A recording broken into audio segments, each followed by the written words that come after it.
যেই ফলা একটু টাকা বেশি কামায়, বাপ মা তারে আদর বেশি করে, তারে বাপ মা একটু ডিমটা বাড়াইয়া দেয়, মুরগির টুকরা একটু 2 পিস, আর রান্না করলেই কয় তোল্লাই করছি। কথা কোনো ঠিক কিনা জোরে বলেন না।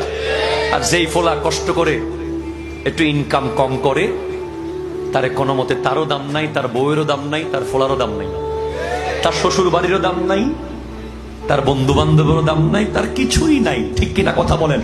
হারাম, হাযা হারামুন। বাবা মায়ের জন্য প্রত্যেক সন্তান সমান। ঠিক কিনা কথা জোরে বলেন।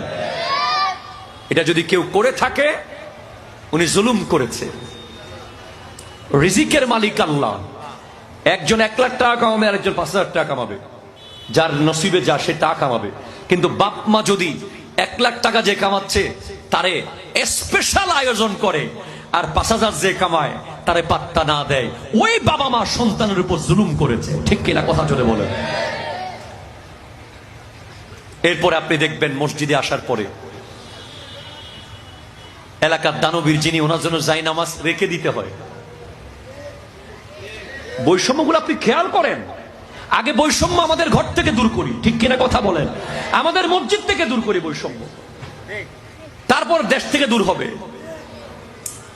কেন আপনি জায়নামাজ রাখবেন? একটা জায়নামাজ আপনি কার জন্য রাখলেন? সবাই তো মুসল্লি, বাকিরা টাইলসের উপর নামাজ পড়তে পারলে উনি কেন জায়নামাজে নামাজ পড়বে?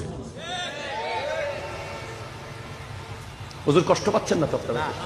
আমি কোনো ভুল কথা বলেছি? না না না, অমুকের জন্য জায়নামাজ বিছায় রাখো, তাড়াতাড়ি অমুক আসতেছে। বুড়া বুড়া মানুষ টাইলসে নামাজ পড়তে পারলে, সবাই একই রকম কাতারে নামাজ পড়তে পারলে, একজন ব্যক্তির জন্য জায়নামাজ কেন বিছাতে হবে? না না, উনি মসজিদের ছাদের পুরো টাকা দিছে। কিন্তু উনি টাকা কি আমার আপনার বাবাকে দিছে? কাকে দিছে উনি টাকা? আল্লাহকে দিছে। উনি বিনিময় নিবে কার কাছ থেকে? আল্লাহর কাছ থেকে। এটা আমাদের দূর করতে হবে বিষয়টা। হ্যাঁ, ওনাকে আমি যে আসেন এতটুকু বলতে পারি, ওনার জন্য গোটা নামাজ দাঁড় করিয়ে রাখা এমন কি? কথা বলেন না ঠিক কিনা জোরে বলেন। 5 মিনিট দাঁড়ানো, অমুক আসতেছে না, অমুক আসলে পিছনে দাঁড়াবে, 2 রাকাত পেলে 2 রাকাত পাবে, 1 রাকাত পেলে 1 রাকাত পাবে। ওনার জন্য নামাজ দাঁড়িয়ে থাকবে না, থাকবে না, থাকবে না। ঠিক কিনা কথা জোরে বলেন। উনি যাই হোক, এগুলো আমি আবার ওয়াজ করতেছি, আমি আমল করে ওয়াজ করতেছি। যেই ওয়াজ আমি আমল করি না, সেই ওয়াজ আমি করি না। যারা আমার সাথে চলে ওরা জানে, যত বড়ই অতিথি আসুক উনি মুসল্লি। ঠিক কিনা কথা জোরে বলেন না। এই বৈষম্য দূর করতে হবে। এরপরে আমরা দেখি যে সমাজের কোন নেতা, রাষ্ট্রের কোন দায়িত্ববান যখন আসবে, আমাদের দেশের রাস্তাগুলো 6 দাগে থেকে বন্ধ করে দেওয়া হয়। ঠিক কিনা কথা জোরে বলেন। উনি রাজনৈতিক নেতৃত্বে দিচ্ছে, উনি লিডার, উনি আসতেই পারে, উনি জনগণের সাথে মিশে যাবে, উনি জনগণের হয়ে কাজ করবে। ঠিক কিনা কথা বলেন। কেন মানুষের কষ্ট হবে? এই বৈষম্য দূর করতে হবে। এরপর আমরা অনেক সময় দেখি যে ক্ষমতাবানরা রং সাইডে গাড়ি নিয়ে চলে যায়। ঠিক কিনা কথা জোরে বলেন না। এটা একটা হাইওয়ে রোডের পাশে মাহফিল হচ্ছে তাই বলছি। হ্যাঁ, ইমার্জেন্সি হলে, রোগী হলে, অনেক জরুরি কিছু হলে সেটা ভিন্ন বিষয়। কিন্তু অনেক সময় আমরা দেখি যে আমাদের অনেক যুবক ভাইরাও মোটর বাইকের বহর নিয়ে চোখ লাল করতে করতে রং সাইডে চলে যায়। ঠিক কিনা কথা জোরে বলেন। একটা অসাধারণ ভাবসাব দেখায় যে রাস্তা যেন তাদের নানার। সবাই তো বলে তাদের বাবার, আমি বলছি নানার। এমন ভাবে যায় যে বাকি মানুষগুলো যেন মানুষ না। এই বৈষম্য, হয়তো আজকে ক্ষমতা নাই, শক্তি নাই, তাই আপনি তাকে চোখ লাল করে তাকে এই বলে সেই বলে ধাক্কা মেরে চলে গেলেন। কাল হাসরের মাঠে কিন্তু তার ক্ষমতা ফিরে আসবে। ঠিক কিনা কথা জোরে বলেন। অনেক সময় দেখি ডাক্তারের চেম্বারে গেলে রোগী লাইন ধরে দাঁড়িয়ে আছে, হঠাৎ একজন এসে ধূপ ধাপ সাইড করে দিয়ে ঢুকে গেছে। কথা কোন ঠিক কিনা জোরে বলেন না।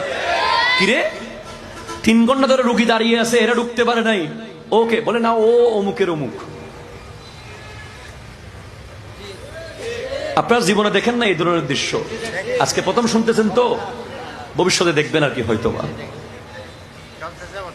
ডাক্তারের চেম্বারে 3 ঘন্টা ধরে রুগী বসা, কিন্তু কোনো ট্রিটমেন্ট নাই। হঠাৎ এমন একজন আসছে, এই কি হলো, উনি কিভাবে সিরিয়াল পেয়ে গেল, বলে উনি অমুকের অমুক। তাই ঠিক কিনা কথা? হ্যাঁ, আমাদেরকেও ওলামায়ে কেরামকে দেখলে অনেক সময় প্রত্যেকটা জায়গায় আলাদা করে সম্মান করে আমাদেরকে এগিয়ে দেওয়া হয়। তবে আমি মনে করি এটা যদি বৈষম্যের কারণ হয়ে দাঁড়াই, আমি সেই সম্মান চাই না। ঠিক কিনা কথা জোরে বলেন। একজন গরিব মানুষ দাঁড়িয়ে আছে, ওনার সাথে কথাই বলছেন না, আরেকজন বড়লোক মানুষকে চেয়ার টেনে দিয়েছেন। এটা ইসলাম কখনো সাপোর্ট করে না। প্রথমত বংশীয় বৈষম্য দূর করেছে কোরআন, বলেছে তোমাদের মধ্যে সবচেয়ে সম্মানিত যে সবচেয়ে বেশি মুত্তাকি। দ্বিতীয়ত রঙের বৈষম্য দূর করেছে আমার নবী, বলেছেন কালো এবং সাদা, লাল কালো কোনো ভেদাভেদ নাই। তৃতীয়ত সমাজের টাকা পয়সা গাড়ি বাড়ির বৈষম্য দূর করেছে নামাজ। জোরে বলেন সুবহানাল্লাহ। মসজিদে গেলেই বৈষম্য দূর হয়ে যায়। ঠিক কিনা কথা জোরে বলেন। চতুর্থত ইকোনমিক্যাল ডিসক্রিমিনেশন, অর্থনৈতিক যে বৈষম্য আছে না নাই, কথা বলেন না, আছে না নাই, টাকা, এটা যেন না হয়। আমার নবীর ইকোনমিক্যাল রিফরমেশন, তার মধ্যে হচ্ছে যাকাত। জোরে বলেন সুবহানাল্লাহ। ইসলাম যাকাত এজন্য দিয়েছে, সমাজে কেউ একদম গরিব আবার কেউ অনেক পয়সাওয়ালা থাকবে, এটা ইসলাম কখনো সাপোর্ট করে না। সবাই কাছাকাছি যেন থাকে, সেজন্য যাকাত দেওয়া হয়েছে। এখন আমরা বৈষম্য করেছি কি জানেন তো? যাকাতের ভিতরে আমরা বানিয়েছি যাকাতের লুঙ্গি, যাকাতের শাড়ি, আছে না নাই? যাকাতের লুঙ্গি, যাকাতের শাড়ি। ইসলাম বলছে লা ইউমিনু আহাদুকুম হাত্তা ইউহিব্বা লিআখিহি মা ইউহিব্বু লিনাফসিহি। ততক্ষণ একজন মানুষ পরিপূর্ণ ঈমানদার হবে না যতক্ষণ সে নিজের জন্য যা ভালো মনে করে অন্যের জন্য তা ভালো মনে করবে না। আপনি ওই হোটেলে বসে যেই সিঙ্গারা বা সমুসা খাচ্ছেন, মানুষকে খাওয়াচ্ছেন, সেটা যদি আপনি নিজে খেতে পারেন তাহলে আপনার ব্যবসা হালাল। একটু জোরে বলেন না সুবহানাল্লাহ। আপনি পরিপূর্ণ ঈমানদার। আপনার দোকানে আপনি যেই প্রোডাক্ট বিক্রি করছেন, এটা যদি আপনি আপনার সন্তানের জন্য নিয়ে যেতে পারেন, আপনার ব্যবসা হালাল। আপনি যেই আম বিক্রি করছেন, সেই আম যদি আপনার বাচ্চাদেরকেও আপনি খাওয়াইতে পারেন, তাহলে আপনি পরিপূর্ণ ঈমানদার। একটু জোরে বলেন না সুবহানাল্লাহ। সেভাবে প্রত্যেকটা ক্ষেত্রে।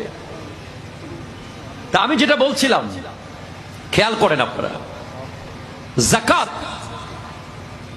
যাকাতের শাড়ি তখন জায়েজ হবে যিনি যাকাত দেন ওনার পরিবারের নারীরা যেই ক্যাটাগরির শাড়ি পরে, ওই ক্যাটাগরির শাড়ি যদি উনি গরিবদেরকে দেয়, সেই শাড়ি দিলে যাকাত হতে পারে। কারণ যাকাত কোনো দান নয়, যাকাত হলো অধিকার। একটু জোরে বলবেন না সুবহানাল্লাহ। আপনি যাকাত দিয়ে কাউকে ঠেস মারবেন, কাউকে অবহেলা করে বলবেন এই তোকে দিছি তো, এই আর কত দিব, সর, কয়বার আসছিস, এই ধরনের কথা বলার কোনো অধিকার আপনার নাই। যাকাত যিনি দিচ্ছেন উনি দয়া করছেন না, যিনি নিচ্ছেন উনি দয়া করছেন নিয়ে। একটু জোরে বলবেন না সুবহানাল্লাহ। হ্যাঁ, কিয়ামতের অন্যতম আলামত হচ্ছে যাকাত দেওয়ার লোক পাওয়া যাবে না। কিয়ামতের আগে যাকাত দেওয়ার মানুষ পাওয়া যাবে না। দেনেওয়ালা থাকবে, লেনেওয়ালা থাকবে না। সেজন্য কেউ যদি আপনার থেকে যাকাত নেয়, কাউকে যদি আপনি যাকাত দিতে পেরেছেন, এটা সে আপনাকে দয়া করেছে, আপনি তাকে সসম্মানে তার বাড়িতে গিয়ে আল্লাহ এবং রাসূল ছাড়া কেউ না জানে মতো দিয়ে আসবেন। কথা জোরে বলেন না ঠিক কিনা? আমরা এমন এমন যাকাত দাতা বাংলাদেশে দেখেছি যে শাড়ি দিতে দিতে এক পর্যায়ে শাড়ি দিয়ে মারা শুরু করে দিয়েছে।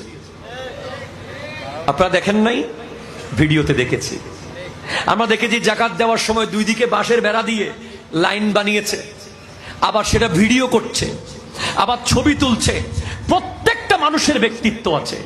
যেই যাকাতের শাড়ি নিচ্ছে সে কারো না কারো মা, যেই যাকাতের লুঙ্গি নিচ্ছে সে কারো না কারো বাবা, তারও সন্তান আছে, তারও ইজ্জত আছে, তারও সম্মান আছে। এটা হানি করার কোনো অধিকার কোনো পয়সাওয়ালার নাই। ইসলাম যাকাত দিয়েছে বড় ছোট না থেকে সবাই সমান হওয়ার জন্য। ঠিক কিনা কথা জোরে বলেন। এখন যারা নেয় তারা সারা জীবন নিতেই আছে, যারা দেয় সারা শুধু দিতেই আছে। কেউ কাউকে স্বাবলম্বী করার ইচ্ছায় যাকাত দেয় না। ইসলাম বৈষম্য দূর করার জন্য যাকাত দিয়েছে, যদি বলেন সুবহানাল্লাহ।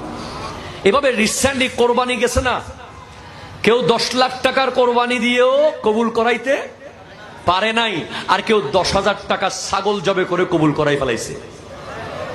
কারণ কোরআন বলছে লা ইয়ানালাল্লাহা লুহুমুহা ওয়ালা দিমাউহা ওয়ালাকিন ইয়ানালুহুত তাকওয়া মিনকুম। তোমাদের গরুর রক্ত, গোশত, চর্বি কিছুই আল্লাহর কাছে যায় না, তোমাদের অন্তরের অবস্থাটাই আল্লাহর কাছে যায়। আপনি যখন এক প্যাকেট গোশত দেওয়ার ভয়ে গেট বেঁধে দিয়েছিলেন, আপনি যখন এক টুকরো গোশত দেওয়ার ভয়ে আপনি যখন দূর দূর করে তাড়িয়ে দিয়েছিলেন, আপনার গোশত আপনি খাইতেছেন, এটা কোরবানি কবুল হয় নাই। ঠিক কিনা কথা জোরে বলেন। দুইটা জিনিস কোনো দান নয়, এটা অধিকার। একটা হলো যাকাতের টাকা, একটা কোরবানির গোশত। কোরবানির গোশত কোনো দান নয়, এটা হলো গরিবদের অধিকার। রাস্তায় যদি আপনি কাউকে দান ভিক্ষা দেন, সেটা দান হতে পারে।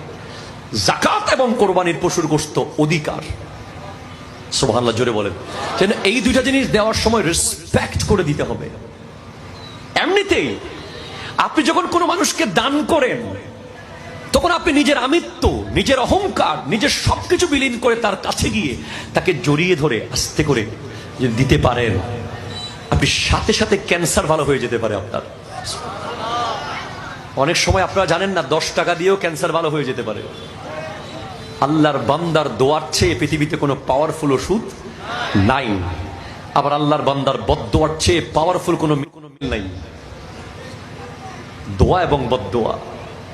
যখন 10 টাকার নোট দিয়েছেন একটা গরিব মানুষকে আদর করে ভালোবেসে, সে হয়তো বলেছে আল্লাহ এতটুকুতেই আপনার সিনার ভিতরে হার্টের ব্লক ছুটে গেছে। আবার যখন আপনি ধাক্কা মেরে সরিয়ে দিয়েছেন, তার দিলটা ভেঙে গেছে, সে তখন আল্লাহকে বলছে আল্লাহ আমার কি দোষ, আমি তোমার বান্দার কাছে গিয়েছিলাম, সে তোমার বান্দা তাই গিয়েছি।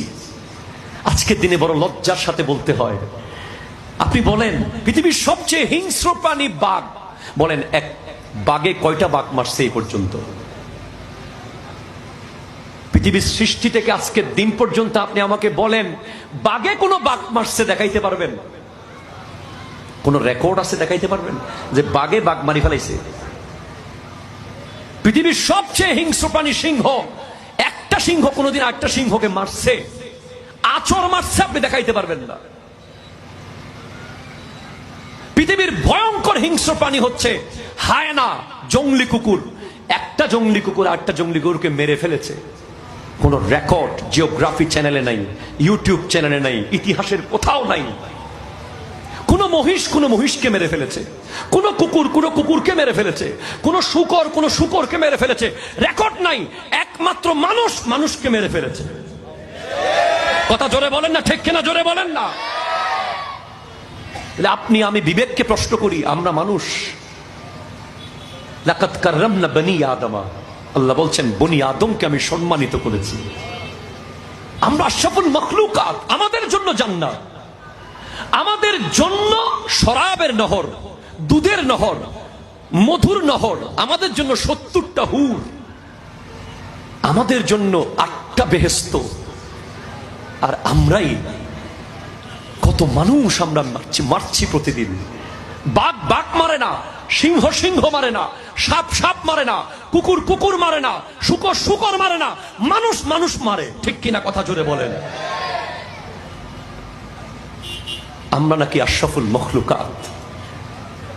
সেজন্য সবকিছুর মূল কথা হলো, যদি আপনি সমাজ থেকে বৈষম্য দূর করতে চান, আপনি যদি দয়াবান, আপনি যদি আদর্শবান, আপনি যদি প্রেমিক পুরুষ হতে চান, মানবতার প্রেমিক, আপনাকে কোরআন হাদিস পড়তে হবে। একটু জোরে বলেন সুবহানাল্লাহ। আমার নবী কি করেছেন, এই পৃথিবীর জন্য কি শিক্ষা দিয়েছেন? যখন আমার নবীর কাছে ওহী আসছিল, আমার নবীর কাছে যখন প্রথম ওহী আসা শুরু করেছে, উনি সব জানার পরেও উনি বিবিকে সম্মান করেছেন। আমাদের সমাজে আরেক বৈষম্য হচ্ছে স্বামী স্ত্রীর। কথা কোনা ঠিক কিনা জোরে বলেন না।